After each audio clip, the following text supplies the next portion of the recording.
Hello, I'm Malcolm Haslett. And I'm Janice Baker. Damian Obi-Wan Todd, a former British Royal Marines commando, performed Brazilian Jiu-Jitsu for 24 hours. Boy, is he tired, but he's our guest next On Our Time. Welcome to everybody, and my voice still hasn't recovered. I know. See, you just need to stop talking for a while. Yeah, like that's going to happen. I know. Now, look, I've got a thorn in my side. Oh, gosh, here we go. I don't know about you, but I love reading the Sunday paper. Right. I like the feel of paper. I like strolling through and seeing who's doing what. Flick, flick, flick. Yes, and I also like, here in South Australia, in the TV book that comes with the Sunday paper, to read the comics. Right. But the frustration is that there's virtually nothing coming from Australia. So you ask yourself, what happened to all the people drawing comics? And what frustrates me is the comics we get are always opposite season because most of them are coming from overseas, the Northern Hemisphere. So now in summer, we're getting like little comic stories about snow and ice. In the winter, we're getting the summer. It's a thorn in my side because I'm so fiercely parochial that I'd really like to go and knock on some doors and say, where's our talent? Yeah, where's our talent? So if you draw comics, we'd love to hear from you, and maybe we can get something going that we can get them in the papers. Mm-hmm. Do you want to stop talking for a little while? No, never. Do you know, I'm a fan of Star Wars. And I remember in the first pictures in 1978, I think it was, with Obi-Wan Kenobi, and we've got an Obi-Wan Kenobi with us right now. We do. Welcome to the program, our one Obi-Wan Kenobi, Todd. Damian, why do they call you that? The story behind it is some years ago when I retired from the Marines, I was living in Sweden, and I got to learn Swedish fairly quickly as a language. I remember chatting to a guy in a pub, and I was trying to explain to him about doing what you call an impossible press-up, which is where you lay on your front, out flat on the floor, arms outstretched above your head, legs fully stretched out, and lift your entire body off the ground without, just a singular movement, no sort of waving with the body and lifting up. And he said, that's impossible. I said, I know, but I can do it. He said, how? I said, I use the force. And I won't repeat exactly what he said, although it was in Swedish. And he said, who do you think you are? Obi-Wan. I went, yes. So I did it. He went, you are Obi-Wan. And it stuck. And that's how it stuck. And I kind of, in the military, I was always Toddy or Toddmeister, but I ended up being Obi-Wan. Obi-Wan. That's fantastic. Well, let's go back to the beginning. Were you one of those kids that was always energetic and doing things? I guess, yes, I was. But I mean, competing, I guess, doing athletics, and as a kid growing up in school back home in England, I guess so, out playing army, playing wars and stuff. But I was never interested in being a military person. I actually left school and became a ladies' hairdresser. You're kidding? No, it's 100% true. And you can imagine when I actually got to join the Marines, and I only joined the Marines because a good friend who'd failed to get in through the 3-day potential recruits course had bet me to get in, and I got in. I got in, and he's like, oh, you could see he was gutted. He was absolutely gutted. But did you have a competitive spirit then? I've always had a competitive spirit. You've always? I've never, all this taking part is great, but if I enter something, I go to win gold. I've never gone in to get second. Who goes to go, oh, I can't wait to get silver? No, nobody does that. Never, I can't wait just to be part of it. But in a way, that's what's gone wrong with our society. But we'll talk about that in a minute. So you didn't join the military, you joined the Marines. I joined the British Royal Marine Commandos because they were the best in the world, and I still believe that they are. Because that's what you do. You go from hairdressing to being. Of course, yeah. Can you imagine the ribbon? Yeah. No, yes, I can. But that could have been freak haircuts for all the boys. Well, it was. Exactly. When I used to go on deployments, go away for 6 months, I used to make a killing. Not literally in that way. No, but, you know what I what mean? you mean, I forgot about that. But that's it was literally I'd cut guys' hair, senior ranks and officers £3 and then £2 for the last, and I'd never touched my wages. I'd come back, money for days. We've got some pictures of you as a young man, so let's just have a look at them. Yeah. This is actually pulling a guy called Lee Barrow out of the endurance tunnel. It's a 2.5 metre long complete submerged tunnel, and you're wearing your full kit, which is about 13 or 14 kilos. And at that point, it's freezing. That is in January, and I can tell you, you do break the ice to drag them through, and you're already out thing. That's in Norway on my novice ski survival course. That pack weighs about 50, 60 kilos. The guy behind me, Brett Bays, has just moved to Victoria. He's now in the Australian Army, and that was in the Marines back in Norway, 91 or 92, I think. Look how young you look. Yes. And this is me competing in bobsleigh. Wow. This is in Lillehammer in 2000, 2001. I'm doing about 130 k's an hour. Amazing. Which led me to injure my spine. And this is a healthy spine. My spinal cord with that dark area in the middle, and that was my spine after I had a really bad crash, which led me to have some spinal surgery back in 2.5 years ago. Wow. Which was a real difficult and dark time for me. Damian. And this is an event I did 9 years ago. I engineered an event where we ran across America to raise money for wounded soldiers charities, both in the UK and US. And I snapped my Achilles about 7 weeks beforehand, and I had to do my mileage on this this hand bike. And it was the... How are your arms? Big. Yes. Big. I look ridiculous. I skipped leg day. Just to be absolutely clear, you didn't lose the use of your legs, though. In that. It was I just snipped my... That was because you did your Achilles. Yeah, Achilles, yeah. Here? And this guy, 2.5 years ago, this guy had messaged me one evening and asked me if I knew a guy that I was in Afghanistan with who he thought was a sergeant major in mortars. And I said, look, and Gold and I, we'd been friends, we were in training together. And Gold and I, one of the few guys I'd stayed in touch with regularly. I mean, you always have that common bond with those guys that you go through eight and a bit months of training with. Sure. And he messaged me and asked me if I knew this guy, and I said, look, mate, what about a name? Give me a clue at least, or, LOL. And he said, don't worry about it, I'll never see him again. And so I went to sleep here, and he's obviously back in the UK. And sadly, he changed his profile picture within an hour or so to a dove, and then he hung himself. He was just... so he took his own life, which was just the most horrific feeling of just helplessness for him. And he's not the first guy that I've known who'd taken their own life. There's been several. But what is it? Is it going into any of the Navy, any of the armed forces, is it that pressure on you may live, you may die tomorrow? No, I don't think so. I think it's... and I can't obviously say... I can only say from my experiences, which, I cut my teeth fairly young, but... and so from my experience is feelings of guilt, anger, lack of self-worth sometimes, because how am I still here and these other people aren't? Yeah. Particularly guilt, when you nobody who's, I should choose my words carefully, in their right mind wants to hurt somebody, but at the same time I wanted to be here, so you take and you make those choices to do what you do. But I think for Marcus, particularly Goldie, he told me that he'd been suffering with mental health issues, and he'd said he'd been diagnosed with being bipolar, and that's hard because he was just a gentle giant, as all the guys would tell you who we went through training. He was an awesome guy, and an excellent soldier, but sometimes things just become too cloudy, and you can't get past, and you think there's nothing else to do that can help, and that's why.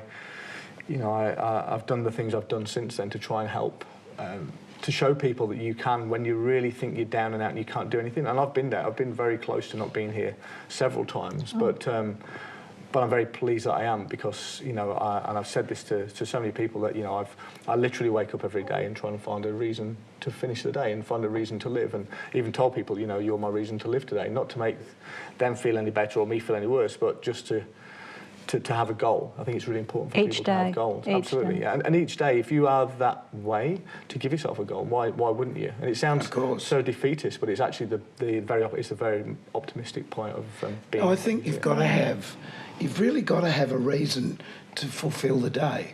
I've had this issue with my voice for some time. I know what's caused it. It's caused through an allergy, which has caused a scarring on my larynx, and until I don't talk anymore or whatever, it's going to be a bit like this. But it's slowly getting better. But it makes you withdraw. You don't want to talk to people because you don't want to sound like this. And one of the reasons I've kept doing the program is because I'm not a defeatist person either. We love doing this. We love meeting the people we talk talk to, so I don't want anybody to take this chair either. Not that they're going to, because I also produce the program, but... It's all right, I've got a few people lined up.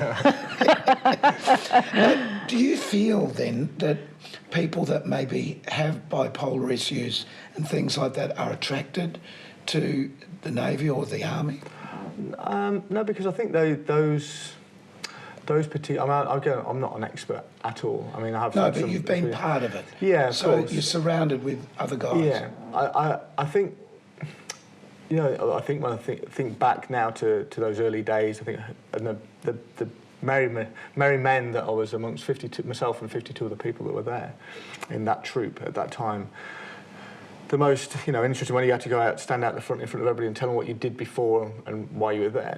So many were kind of misfits to a degree, and just wanted the challenge and just wanted to get away and have something in that little bit extra. And the forces absolutely affords you that without question, and it definitely changes you, 100%. Yes. And then that depends on your experience as well. Is it adventure? Do you think? Do you think that guys and girls are looking for adventure? Yeah. Well. Again, it depends what service you choose, but absolutely. I mean, there's certainly, this you say join the Navy, see the world, join the Marines, and you clean it, because that's what we're doing half the time is just on that comment. Yeah. Just wait there for a tick. We'll be back to talk more with Damian, and also to see this amazing thing that he did last month. Back in a tick.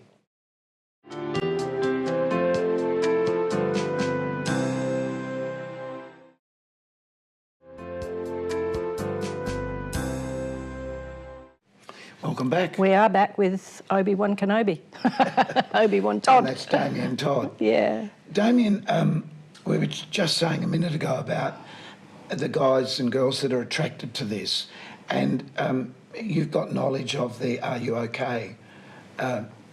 What is it actually? Is it an organisation? Yeah, I mean, Are You OK is a not-for-profit organisation which helps those who are suffering with suicidal thoughts, anxiety, depression, just as a medium to go through to be put in touch with the right people. Yep. Nationally in Australia, and I was really, having had Goldie do what he did.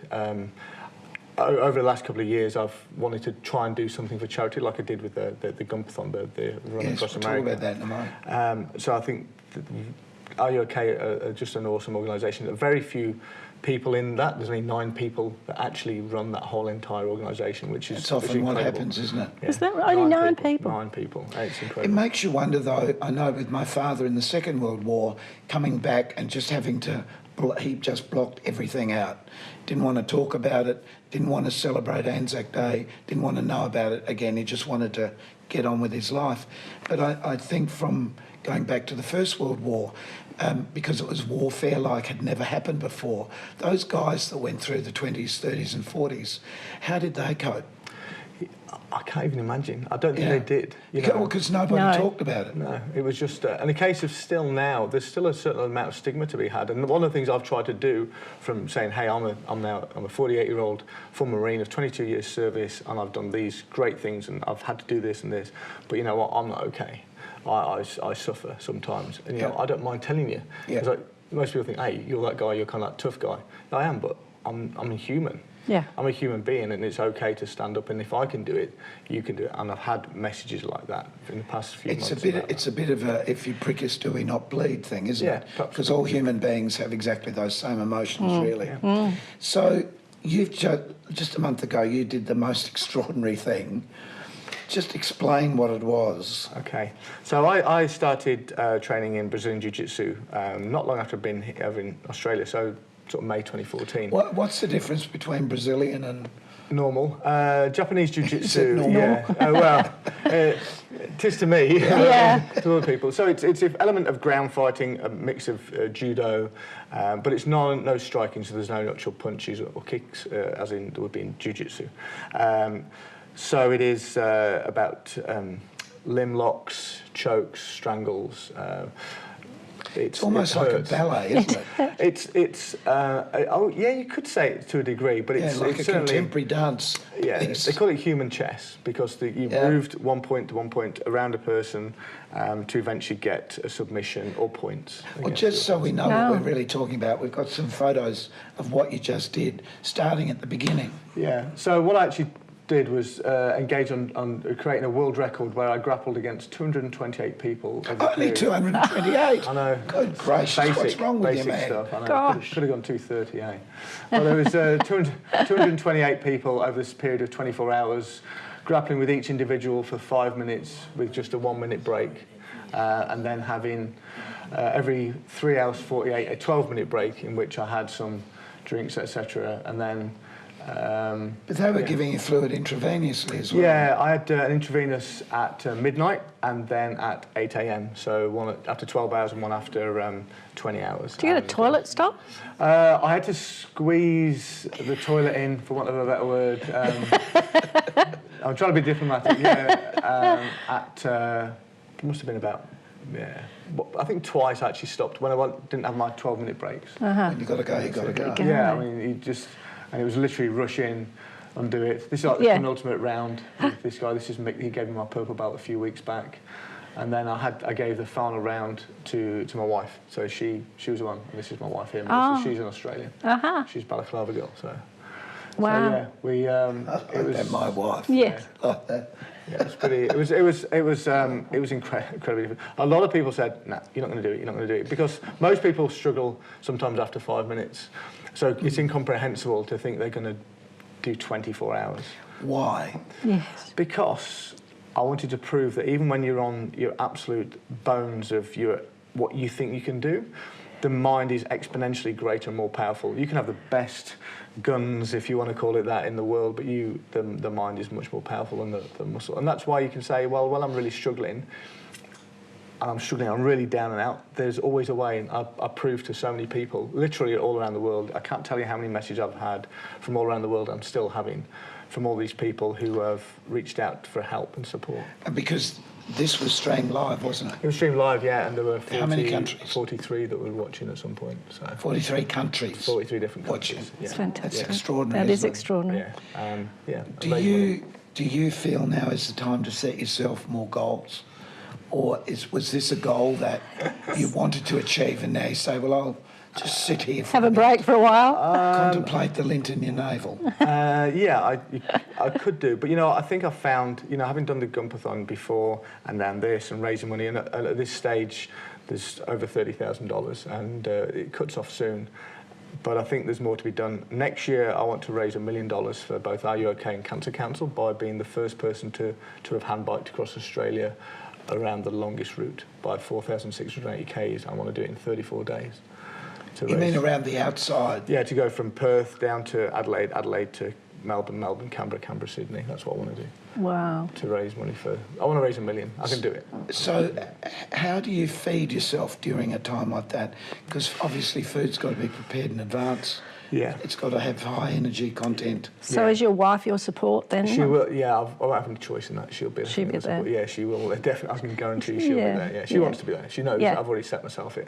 I think that the thing is, I found my place in, I deliver leadership programs to people and take people out into bush and teach them how to be better teams. What's that called? It's a business I started last year called the Force of Inspiration. Force of Inspiration. There's the force and then there's the inspiration bit. And Yes. A mixing of the Star Wars theme. Yes. And I just teach people how to be leaders. I don't give them thick volumes of here's a leadership book, go learn. I teach you because this works, and the feedback's been incredible. And I just want to, I further enhance that by doing what I've just done. And how long does that take? So normally to do that? 2 days. 2 days. 2 days. So you can have a diploma's worth of leadership in 2 days. You don't need, and it's exponentially cheaper. Just to say, it's just real stuff. It's what's going here, not here, isn't it? Yeah, absolutely. That's really what you're saying. And it's like, and it's the most simple things. And I tell people at the beginning, I'm not going to teach you anything. I'm just going to change your attitude, and that's all it is. Because people know it. People who are being bad, they know when they're being bad. It's a change in their attitude, and that's all it is. I don't need to tell an adult how to be a good person. They know how to be a good person. It's just a change. It's sort of in us already, isn't it? It is. So when you had the issue with your neck, and you said, that really sent you to the bottom, more or less. Yeah. How did you get out? I picked on, so 'cause Brazilian Jiu-Jitsu has given me that lift in combating those dark thoughts, because you can go onto the mats and you'll start rolling and you've had the worst day, and at the end of the session, it's gone. The endorphins kick in, that you can't think about it, whatever it was, because somebody's trying to treat you unconscious or break your arm or whatever. Yeah. And so it's immaterial. And you get off and you go, I feel fit, and you feel stronger, you feel healthy in your body, and all those good things. And so when I had at the state championships, I lost the feeling over a period. That was in the May of 2016, and by October, just before I had the surgery, I'd lost the feeling in both legs, my groin and my arms, and so as a consequence of that, I was going to be quadriplegic, or I had to have the surgery. So I had the surgery in here, which was pretty lame scar by all accounts, but that's kind of cool as well. I can see it now. You've pointed it out, wouldn't it? You don't. I know. No. Super disappointing. I've got a few of those lines, but it wasn't from surgery. Well, that would come in later. Oh, it's a really big scar with tattoo mark here. It's just an age wrinkle. Yeah, that's kind of is, and so I really hit rock bottom. Again, I had those really dark thoughts. I think, if I can't do BJJ, how am I going to combat where I was before? And so, I had spinal fusion. They redressed the the images you saw earlier. And they redressed, took 2 discs out, put a couple of spacers in, put a cage in, 6 screws screwed together, realigned the top 2, and I don't feel my right hand side so well. But my balance is, I get a bit of gyro failure sometimes when I get up. It's not drunk, it's just simply, it's like drunk, but no fun part. So a very personal question. So how did you meet your wife, and how does she put up with you? I can never answer the last question, ever. I don't know. I made actually a military conference when I brought an armoured vehicle over here when I was living in Sweden. So I retired from the UK, moved to Sweden for 2 years and brought an armoured vehicle. I was travelling all around the world teaching people in... Not in the armoured vehicle, though? No, she didn't. No, I didn't mean in the armoured vehicle. No, it was very inappropriate at the time. But actually, when I came back over after 6 months, I came on a holiday. She was, because we were otherwise involved with other partners at the time, and we just met and said, hey, do you want to catch up? And she's just awesome. And she just put up with me, and she knows that I have issues, but what the beauty of her is that she's always acknowledged that, nobody's human fully until they can accept that they're imperfect, and I believe I'm perfectly imperfect, and I think that's the best thing you can ever say to yourself. So many people try to be somebody else. If they just be themselves and be the best version, we'd be a lot happier, I'm sure. That's great advice. We've just got to take a break, and we'll be back in a moment with Damian.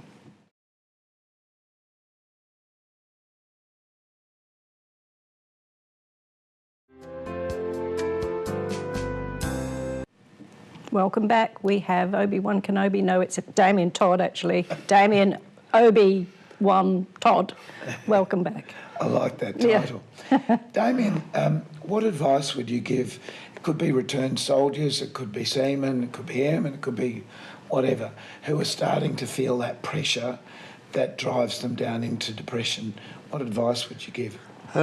Ultimately, the advice I give to anybody, and it could be serviceman or otherwise, is that you are definitely not alone, because that's the feeling you feel alone and nobody can help. Well, for that part, you're absolutely wrong. There's always help, be it financial issues, could be relationship, could be anything. There is always somebody out there who will support you. You don't have to worry. If you don't have money, it's okay. There's money. There's something for you. You just need to know who to ask. And the people like Are You OK give you phenomenal advice to those people. That's what they're there for. They have such a passion for you as an individual. They care. Yeah. There is somebody there that cares for you. I mean, and it's easy done with a message, and I've certainly done that for myself. And I'm not a professional. I'm just a person who knows how that feels. So I but you're almost a beacon to refer back to.